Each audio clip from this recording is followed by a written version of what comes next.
Today was supposed to be a special day, her birthday. The house was lively, filled with laughter, music, and the clinks of glasses as friends and family mingled. She had spent the morning decorating, stringing lights, and setting out her best dishes. Her husband, Mark, had been attentive, helping where he could, ensuring everything was perfect for her celebration. As guests arrived, the atmosphere grew festive. Among them was Mark's boss, Mr. Thompson, a man known for his stern demeanor at work but who now appeared charming and congenial, laughing heartily and engaging in animated conversations with the other guests. She had always found Mr. Thompson a bit intimidating with his sharp suits and commanding presence, but seeing him in this light, she tried to relax and accept the evening's cheer. The party progressed smoothly, and she found herself more at ease, flitting between groups, refilling drinks, and sharing stories. Mr. Thompson approached her with a wide smile, wishing her a happy birthday, and handing her a beautifully wrapped gift. His manner was warm, perhaps too warm as his hand lingered a little too long on hers as he passed her the present. She brushed off the initial discomfort, attributing it to the festive spirits. As the evening wore on, she noticed Mr. Thompson watching her more intently. His looks were no longer just friendly, but carried a weight that made her increasingly uncomfortable. At one point, as she was setting down a tray of drinks, he came up behind her, ostensibly to help. But his hands brushed against her back, lingering at her waist. She stiffened, the warmth of his breath just behind her ear as he whispered a thank you. The moment left her unnerved. This was not the friendly gesture of a boss to his employee's wife. Trying to shake off her unease, she excused herself and walked over to Mark, who was deep in conversation with some colleagues across the room. She slipped her hand into his, looking for reassurance. He smiled down at her, squeezing her hand, completely oblivious to the growing discomfort his boss was instilling in her. The party continued, and she did her best to maintain a facade of normalcy, laughing and engaging with the guests, but the weight of Mr. Thompson's stares and the memory of his touch clouded her spirit. She felt trapped in her celebration, a stark contrast to the joyous occasion it was meant to be. As the night drew to a close, she was both relieved and weary. The guests began to leave, offering hugs and well wishes, their happy ignorance of her discomfort a sharp pang in her heart.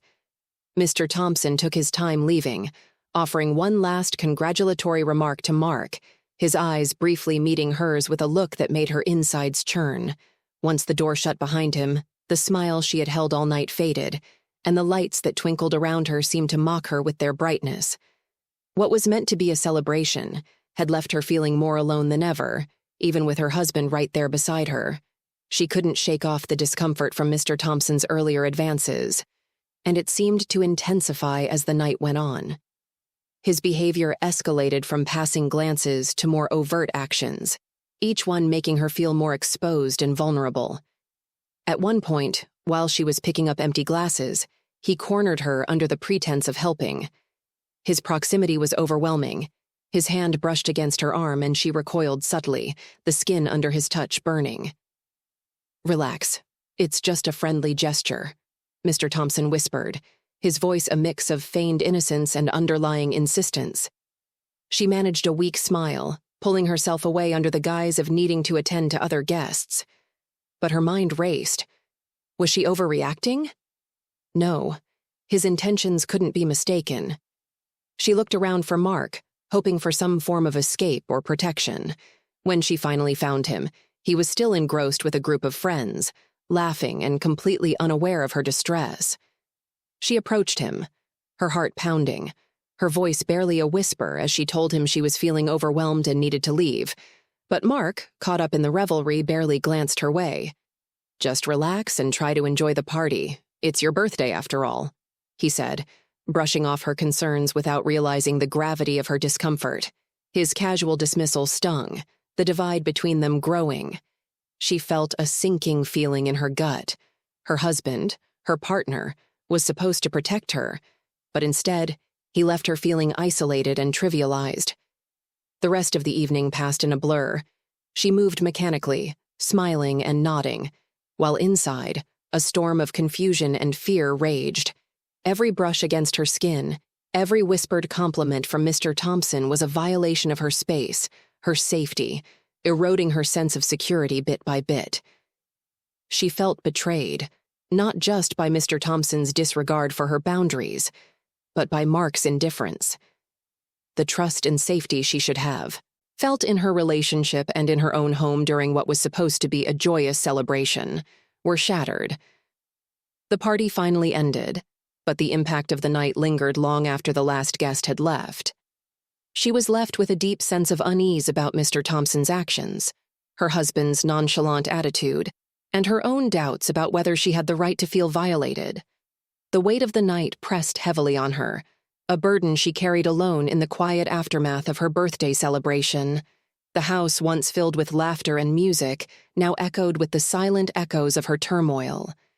She knew something had irreparably changed that night, a shift that couldn't be ignored or undone. Her bedroom, once a sanctuary, felt suffocating as the night's events replayed in her mind. The gravity of what had happened weighed heavily on her. Mr. Thompson's actions had escalated beyond casual flirtation to an outright invasion of her personal space, and Mark's laughter mingled with the rest of the party noise haunted her. She felt a growing desperation, a need for understanding, for someone to acknowledge her discomfort and to validate her feelings. But with whom could she share? The thought of voicing her experience terrified her as much as the experience itself. Would her friends believe her, or would they dismiss it as a misunderstanding? And her family, so fond of Mark, would they ever see her side? The fear of not being believed, of being isolated by her own truth, choked her thoughts. She considered confronting Mark directly, demanding to know why he hadn't noticed, why he hadn't protected her. But she feared his reaction. Would he believe her? Or would he side with his boss, the man who held sway over his career? The potential repercussions on their relationship, on their future, paralyzed her. She couldn't afford to make an enemy of Mr. Thompson, yet she couldn't bear the thought of facing him again, of continuing to socialize in circles where he was present and powerful.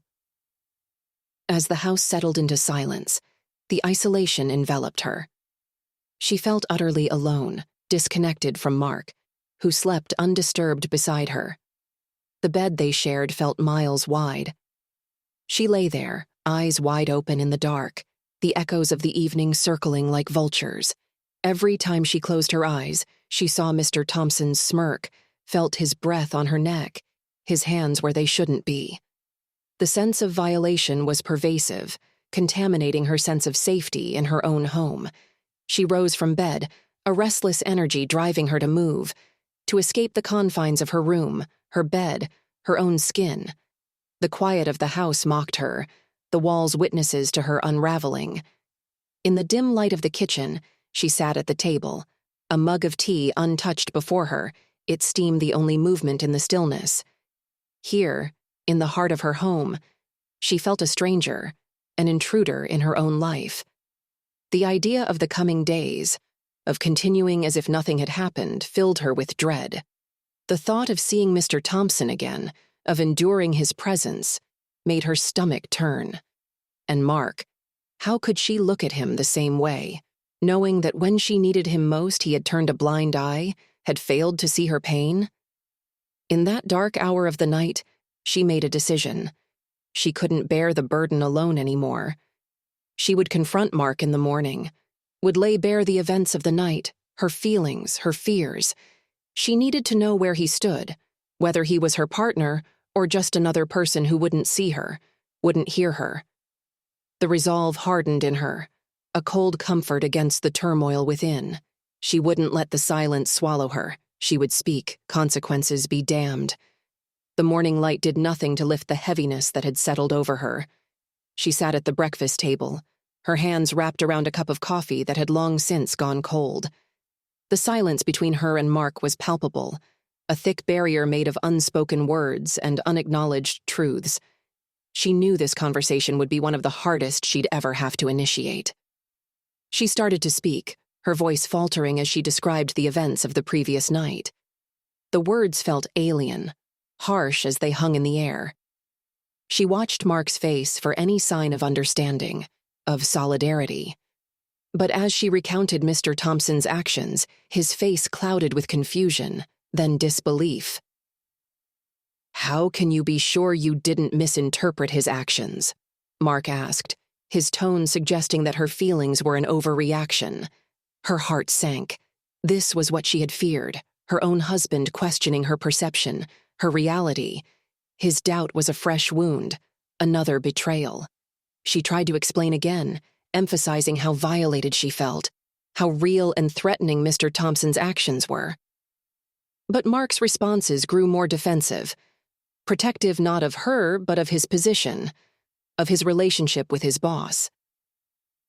"He's been nothing but a good boss to me, and you've always been friendly with him. Why would he suddenly do something like this?" Mark argued, his words slicing through her already fragile state. Feeling cornered and invalidated, she reached out to her closest friend over the phone, seeking a haven. But the conversation didn't go as she hoped. Her friend listened but hesitated, her words measured. "Are you sure it wasn't just a misunderstanding? You know how these parties can get. Maybe it was just the alcohol talking?" Her friend's doubt echoed Mark's, adding to the growing despair. Was she overreacting? Was her discomfort unjustified? These questions gnawed at her, undermining her confidence in her own feelings, her own experiences.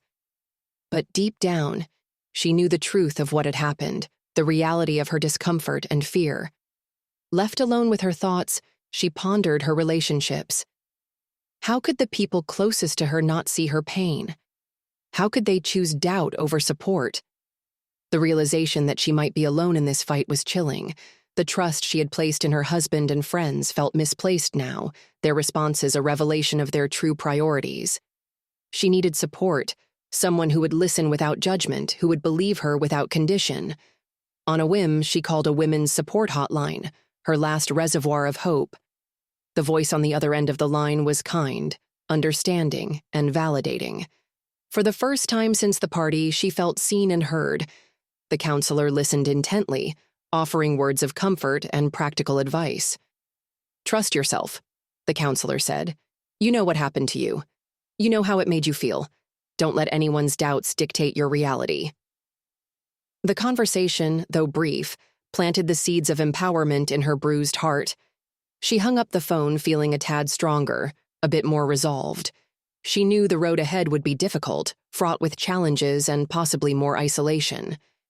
But she also knew she couldn't let the incident pass without taking a stand, not just for her own dignity, but for the truth she lived and felt. Empowered by her conversation with the counselor, she knew it was time to confront Mark and Mr. Thompson. The thought alone was daunting, yet the need for resolution and acknowledgement drove her forward. She called Mr. Thompson, requesting a meeting to discuss a serious matter. "It's about the other night," she stated firmly, leaving no room for misinterpretation. His pause on the other end of the line was telling. Mark looked on, uncertainty playing across his features as she put down the phone. "We need to talk," she said to him, her voice steady, stronger than she felt. As they sat across from each other, she laid out her feelings plainly, detailing the distress and discomfort caused by his boss's actions at her birthday party. Mark's initial defensiveness softened into confusion, then concern, as the gravity of her words sunk in. "Why didn't you tell me sooner?"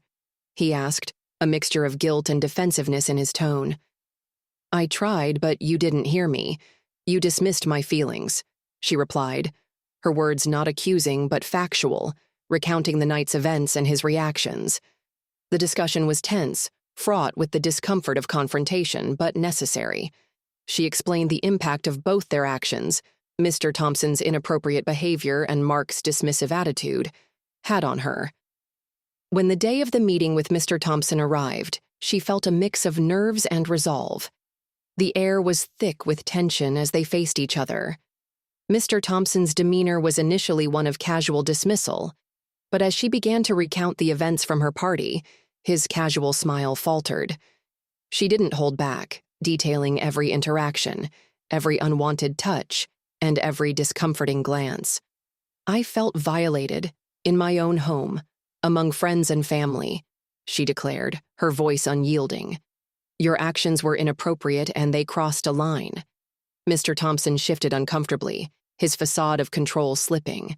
His response was a mix of apologies and excuses, attempts to downplay his actions as misunderstandings fueled by alcohol and misjudged signals. But she stood firm, rejecting his attempts to trivialize her experience. "I know what I felt, and your intentions don't make the impact any less real," she countered.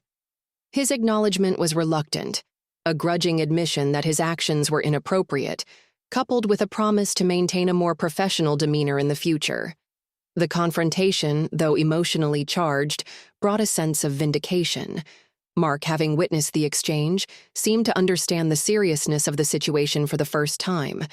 His apology came later, in the quiet of their home, a heartfelt admission of his failure to support her when she needed him most. "I'm sorry for not being there for you," he said, his voice laden with regret. "I should have listened, should have stood by you." This acknowledgement was a balm to her wounded spirit, a start to healing the rift that had formed between them. Though the road to full recovery in their relationship was long and uncertain, this moment marked a pivotal step towards understanding and rebuilding. The outcome wasn't perfect, but it was real, a foundation upon which they could start to mend what had been broken.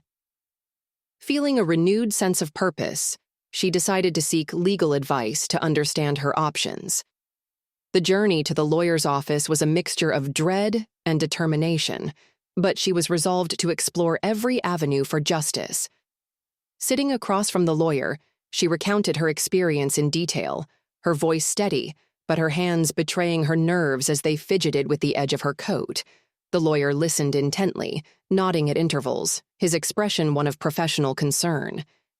He explained her rights, the possible legal actions she could take, and the likely outcomes of each. The conversation was heavy with legal jargon, but she grasped the essentials. She had grounds to pursue a claim for harassment. The thought of a legal battle was intimidating, the prospect of public scrutiny even more so. But the idea of holding Mr. Thompson accountable offered a concrete way to reclaim her power. Back home, she discussed her options with Mark. His support had been shaky at best, but now, seeing her determination, he began to come around. "Whatever you decide, I'll be there," he assured her, his voice firmer than before. It was the support she had needed from the start, late but vital. Encouraged by Mark's pledge, she reached out to a women's rights group known for supporting harassment victims. There, she met Ava, a counselor who became an instant pillar of support. Ava was compassionate and fiercely protective of the women she helped. She guided her through the emotional and psychological preparations needed for what lay ahead, from dealing with public perception to standing firm in her personal truth. Together, they worked on a statement to release to her social circles and professional network, preemptively addressing the gossip and whispers that would inevitably swirl around her decision to go public with her experience. Ava's presence was reassuring, a reminder that she wasn't alone in this fight. Her advocacy was not just for herself, but for other women who might one day find themselves in her shoes, silenced by fear and doubt. With each step, each decision, she felt stronger, more in control. The act of taking back her power transformed her not just externally in the eyes of others, but internally in how she saw herself. She was not just a victim of harassment, but a survivor, an advocate, a voice for those who felt voiceless. Her resolve solidified further with every meeting with her lawyer, every session with Ava, every conversation with Mark in which he expressed his regret and his newfound understanding of her strength. The turning point was not just in seeking justice, but in changing the narrative of her own story from one of victimhood to one of empowerment. The road ahead would be fraught with challenges, but she was ready to face them, bolstered by legal and emotional support and a newfound resilience that surprised even her. The fight for justice was just beginning, but so was her reclamation of her sense of self, her dignity, and her life's narrative. She was no longer waiting for someone else to validate her feelings or her experiences. She was affirming them herself, loudly and unequivocally. As the legal proceedings drew to a close, the verdict was a bittersweet victory. The court ruled in her favor, acknowledging the harassment she had endured. The news of her win spread, bringing a mix of admiration and criticism from peers and strangers alike. Some lauded her courage for standing up against a powerful figure, while others whispered doubts and skepticism, echoing the age-old stigma that shadows such personal revelations in public forums. Despite the external noise, the resolution brought her a profound sense of relief and vindication. It was more than just a legal win. It was a public affirmation that her feelings and experiences were valid, that she was right to trust her own truth.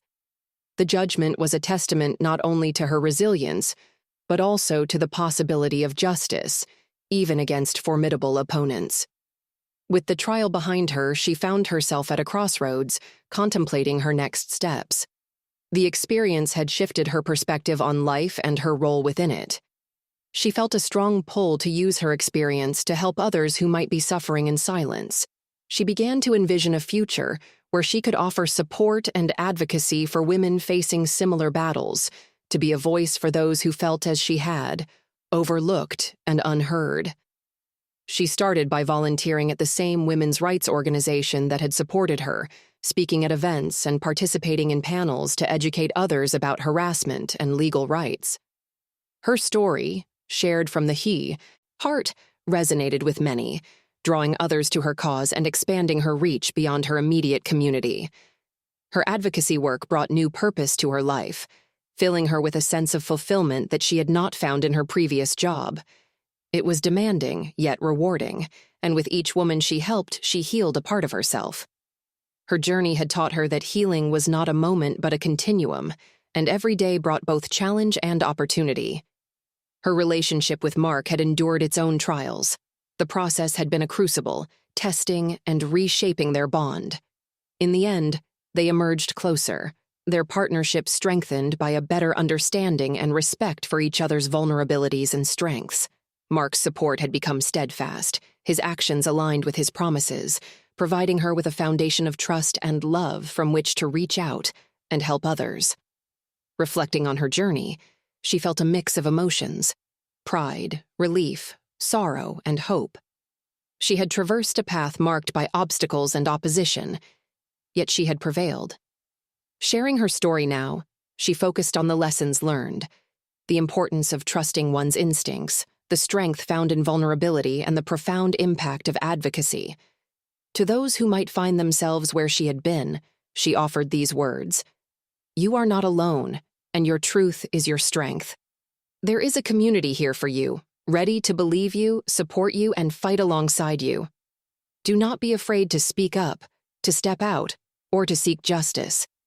Your voice matters, your story matters, and you matter." Her narrative had changed from one of victim to victor, from silence to advocacy.